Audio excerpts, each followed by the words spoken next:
चलो भैया चलो चलो चलो चलो कॉम्प्रोमाइज किया जा रहा है। और उसका सबसे बड़ा एग्जाम्पल ये है कि इक्वलिटी या जेंडर इक्वलिटी जिसकी बात की जाती है,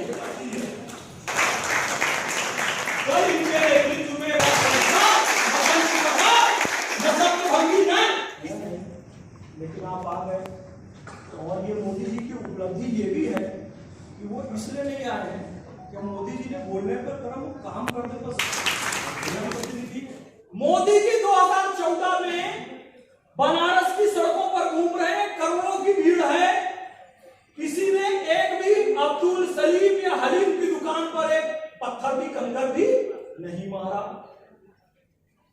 370-35 से समाप्त हुई, किसी मुसलमान पर जुल्म नहीं हुआ। और दिलदार भाई, इससे बड़ा उदाहरण और क्या चाहिए?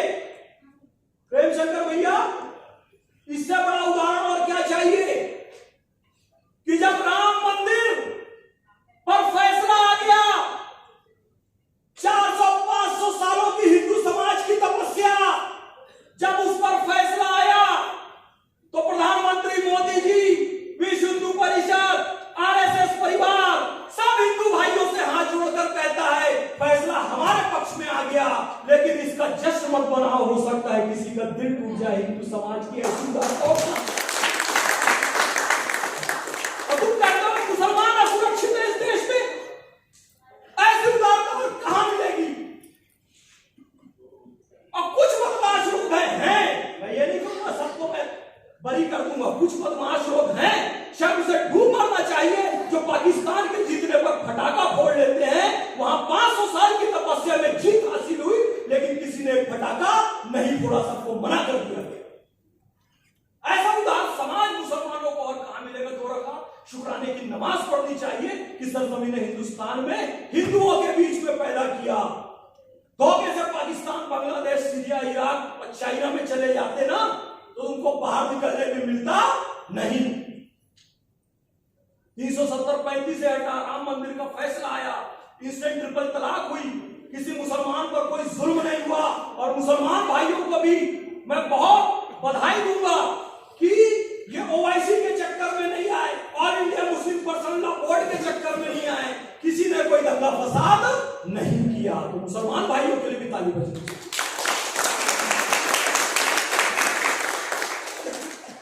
जब से मोदी जी की सरकार है तो दिल्ली तो बहुत दूर है, देश के किसी गांव में भी बम नहीं फटा, और जिसने दुस्साहस किया उसका समापन कर दिया गया। ये सबसे बड़ी अचीवमेंट है कि आतंकवाद इस देश से समाप्त हो गया। देश की सुरक्षा को ले ले, देश के स्वास्थ्य को ले ले, देश की सीमाओं को ले ले, तो देश सुरक्षित हाथ में है। और घूमने फिरने से, लोगों से मिलने के बाद ऐसा महसूस होता है और देखने को मिलता है कि पूरे भारत ने पुनः मन बना लिया है कि 24 के चुनाव में पुनः मोदी जी को विजयी बना करके पुनः प्रधानमंत्री बनाएंगे। ऐसा देश ने निश्चय कर लिया है। घूमने फिरने से ऐसा पता चलता है। वेट भैया, मोबाइल मत करो।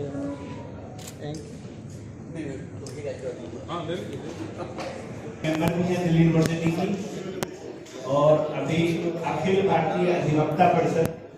आज इंद्रप्रस्थ विचार मंच ने आज अपना तीसरा सेशन आज किया, और आज का जो सेशन का हमारा टॉपिक था मोदी जी की 9 साल में अचीवमेंट।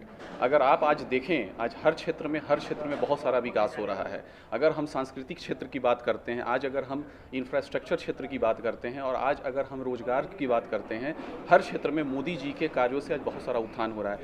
आज हमारे इंद्रप्रस्थ विचार मंच पे बहुत सारे प्रबुद्धिजीवी लोग आए, जिसमें सबसे ज़्यादा योगदान हमारे मुस्लिम लीग के मोहम्मद फैज साहब थे, और परवीन सिंह आए, जो कि बहुत बड़ा, इन्होंने परवीन सिंह भाई साहब आज बहुत बड़ा योगदान रहा। आज मैं उनके बारे में चंद शब्द मीडिया के माध्यम से कहना चाहता हूं कि औरंगाबाद में उन्होंने 3.5 लाख 4 लाख का 8 दिन का लगातार एक कार्यक्रम किया, जो बिहार के इतिहास में एक बहुत बड़ी उपलब्धि है।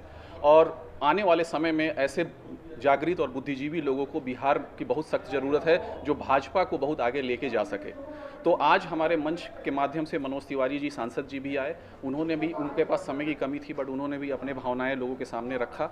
और मैं आने वाले समय में उम्मीद करता हूं कि इंद्रप्रस्थ विचार मंच ऐसे बहुत सारे कार्यक्रम को करता रहेगा और हम इसके बाद ये जो है दिल्ली के हर क्षेत्र में करेंगे। और हमारी ये प्रयास है कि हम दिल्ली के क्षेत्र से बाहर निकल करके बिहार और अन्य राज्यों में भी जा करके इसका उत्थान करें, ताकि इंद्रप्रस्थ विचार मंच के माध्यम से बहुत जितने भी बुद्धिजीवी वर्ग के लोग हैं उनको ये देश में चल रही घटनाओं के बारे में जानकारी मिलती रहे। यही हमारी कामना है। जय हिंद, जय भारत। नमाज, रोज़ा, हज, ज़कात अभी भी करते हैं और बाद में भी कर सकेगा। इसमें परिवर्तन देखिए, विवाह, तलाक, उत्तराधिकार और गोद लेने की जो परंपरा है इसको यूनिफाइड किया जाएगा, ताकि इसके माध्यम से कुछ महिलाओं, बच्चों और कुछ पुरुषों के साथ जो अन्याय होता है वो ना हो। जैसे विवाह में यदि हम इस्लाम की बात करें तो पैगंबर हज़रत मोहम्मद सल्लल्लाहु अलैहि वसल्लम ने जब तक पहली पत्नी जिंदा थी दूसरा विवाह नहीं किया, और जितने भी विवाह किए एक को छोड़कर, किसी विधवा से किए, किसी तलाकशुदा, किसी ज़रूरतमंद स्त्री से किए, अय्याशी करने के लिए नहीं किए बल्कि सहारा देने के लिए किए। कई लोग तो ये भी कहते हैं कि जी इस्लाम में 4 शादी है, भगवान श्री कृष्ण ने तो 16,108 शादी की। तो भगवान श्री कृष्ण ने उन 16,000 कन्याओं के साथ विवाह किया, नरकासुर नामक राक्षस जिन कन्याओं को उठा कर ले गया था, उन्हें समाज स्वीकार करने तैयार नहीं था। भगवान श्री कृष्ण ने उस नरकासुर नामक राक्षस को खत्म किया, कन्याओं को छुड़ाया और उसे इज्जत पूर्वक विवाह किया। तो उन परिस्थितियों में ये विवाह किए गए हैं, उससे अभी की तुलना, अभी कंपैरिजन उसका नहीं किया जा सकता है। तो इसलिए करता हूँ, यदि आप मुस्लिम हैं और आप ये कहते हैं कि कॉमन सिविल कोड का विरोध करेंगे तो एक बात समझ लेनी चाहिए, इस्लाम में हाथ काटने का नियम है चोरी में और गला काटने का नियम है हत्या में। लेकिन इन मामलों में आप समान कानून की बात करते हैं, लेकिन सिविल मामलों में अलग अलग कानून की बात करते हैं। सब यूनिफाइड होना चाहिए, सब यूनिफॉर्म होना चाहिए, हम ये चाहते हैं। धन्यवाद। इंद्रप्रस्थ विचार मंच दिल्ली एक संस्था है, एक ट्रस्ट है, जिसका मुख्य कार्य जनता और नेता के बीच में संवाद स्थापित करना है। चूँकि इलेक्शन 5 साल में एक बार होता है और उसके बाद फिर 5 साल तक दोनों के बीच में कोई संवाद नहीं स्थापित हो पाता है।